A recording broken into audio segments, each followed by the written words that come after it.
day the bus going down, full of 200 drunken Irish people singing the old triangle. The old triangle. The Mexican bus driver there just touching the wheel weeping because he'd lost his family out in Bermuda and we thought we were making fun of him.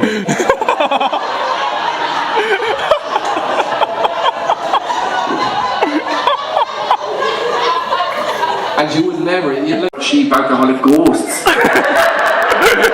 and we never even questioned anything. We got over the border, we never questioned the strange taxi driver. We were just there. El Club por favor, senor. Straight into the club. Never questioned the free drink inside, which was milk gallon cartons with juice and smelled faintly of ketamine. We never questioned it when we couldn't remember anything after that.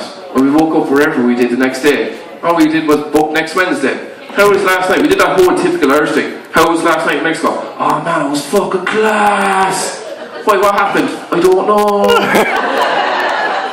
The best story, there's loads of stories, you probably know yourself, but the best story I ever heard was my friend, his housemate went missing, and they woke up at 10 o'clock dying, and they were like, Jesus, where's Johnny? Where's Johnny? I don't know, where the fuck is Johnny? Johnny? And they went looking for him, they found him 5 doors down, in a like neighbour's backyard, and he was naked, roasted from the sun, 4 hours of San Diego sun, clutching an inflatable giraffe beside a pool, with a U tattoo across his chest, saying no regrets.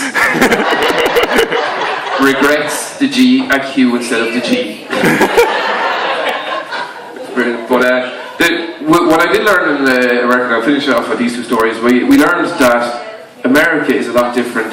The English language is used at different places all over the world. For example, like, because the English took us over, our way of getting them back is that we took over their language and fucked it up. For example, I'll give you an example of one story. Crack. What does crack mean? Fun. Yeah, fun.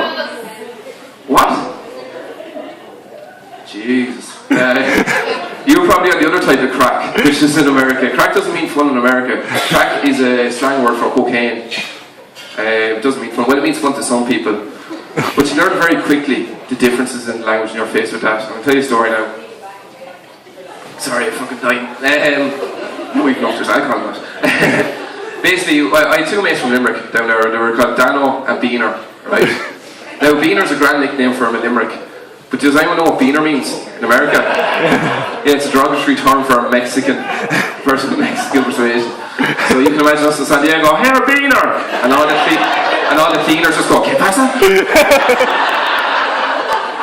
So, Beaner and I was there, and of course it changed everyone, like everyone learned everything, like everyone was there, "Oh, I came back different, you came back drunk." We all came back different, like, "Oh, I'm full of life stuff." I came back, you know, wanting to travel more and had an irrational fear of leotards. That's a bit of a weird story, I won't go into it now because it's such a time. But yeah, but we're all out there, and that one they said the way they'd change is they'd be more outgoing. So they went to a nightclub and they were there and they were partying one of the fanciest nightclubs in the place and dancing and trying on the chair, you know, like, "Oh Jesus, yeah, I'm from Ireland, I'm mystical, go on, go with me, shift my friend." What? You know. And they failed. So they left the club with this one night and they're after failing and they were drunkenly making their way back home. And they crossed the street and a cop stopped them for jaywalking. Does anyone know what jaywalking is? Yeah, the most fucking ridiculous rule ever created in this planet. I got stopped for jaywalking. Basically, jaywalking. What is jaywalking? Someone shout out. Crossing the fucking street. I like that. Crossing the street. It is. That's exactly what it is, though.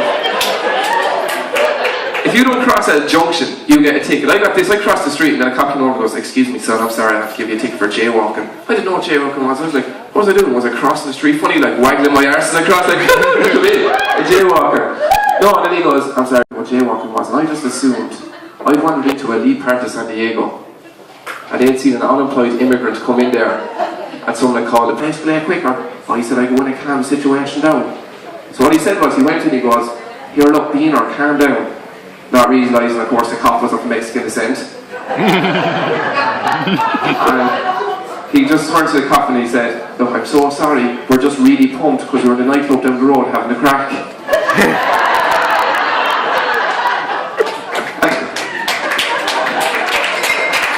And the cop looked at him and he was like, "Excuse me?" I'm like, "We're down the road, we're having a crack with the bar people, we're having a crack with the guards, it was great crack." And the cop apparently put down his notebook and he said, "Exactly how much crack have you guys had?" Well, we're looking at your man like you had 2 heads, like, "How much crack? Who's your man?" And Beaner stood up and he was like, try no, we've been having a crack all night. Thrown into the back of a police car and put in his police cell for the night. Seriously, honest God, this is a true story.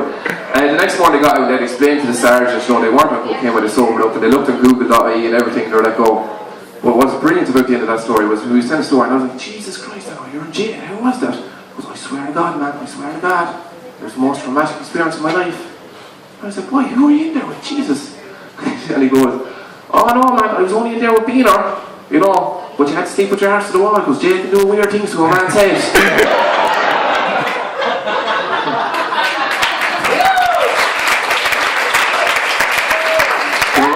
Really quickly with a story. Now, this story happened to me. Let's do it as quick as I can. What do you call these in Ireland? Yeah. In America, they don't use that word. Fags is a derogatory term for homosexuals out in America. But we say it with such alarming regularity that we don't even notice. So I was there in a pub and I was chatting up with this girl, and I was there like, you know, oh yeah, you're right, of course I'm the descendant of the Grand Leprechaun King, Kate McGuinness. Yeah, so I was talking away to her anyway, and chatting and talking. Then I realised, geez, I really need a smoke. I realised I smoked my last cigarette just before I started talking to her. So I said, look, you'll have to excuse me, I'm really sorry, but I just need to go out and get some fags. And she looked at me and she's like, excuse me? And I was like, I need to go out and get some fags, there's none in here and I really want one.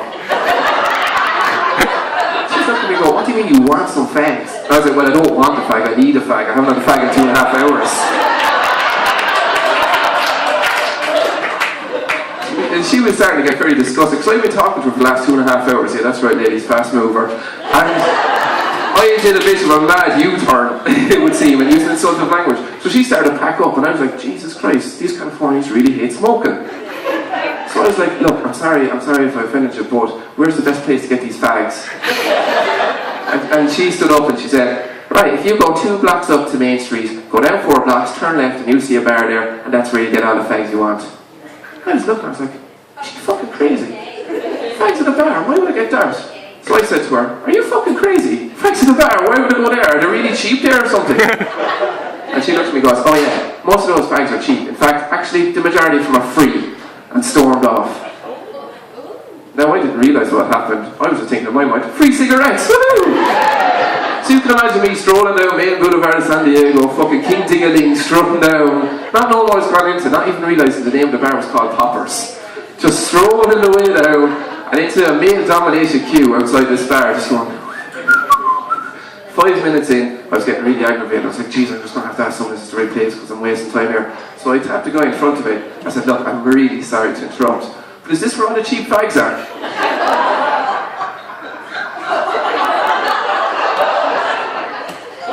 There's been a few humiliation moments in my life. And the feminine, or the homosexual community or sometime, you know, construed as slightly feminine. There was nothing more humiliating or less feminine about the way I got the absolute shite punched out of me by 2 guys wearing sparkly purple leotards. Thank you very much.